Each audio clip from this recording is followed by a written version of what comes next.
বন্ধুরা, আজ রান্না করছি রুই মাছের কালিয়া। প্রথমে রুই মাছটা আমি ভালো করে ভেজে রেখেছি। এবার আমি ওই তেলে কালো জিরা এবং তেজপাতা সম্বাস দিচ্ছি।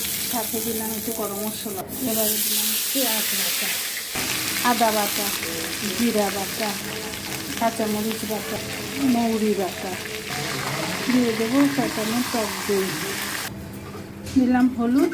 এতে মরিচের গুঁড়া মানায় না, শুধু কাঁচামরিচের উপরেই রান্নাটা। এখন এটা ভালোভাবে কষাবো, একদম তেলের উপরে আনবো। আচ্ছা,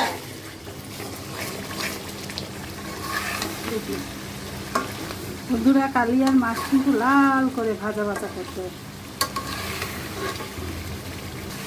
এটা মাছ সহ খুব সাবধানে এটা কষাবো। এই দেখুন বন্ধুরা, কষানো প্রায় হয়ে গেছে। এখন আমি স্লাইড গরম পানি দিয়ে দেবো।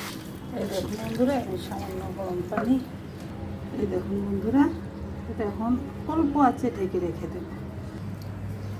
হয়ে গেল আমার দারুণ মজার রুই মাছের কালিয়া। সাথে তিনটা মাথা ছিল, সেই কাতল মাছের মাথাটাও রান্না করে এখন কালিয়ার মধ্যে দিয়ে দিলাম ভেজে। কেমন হলো বন্ধুরা জানাবেন।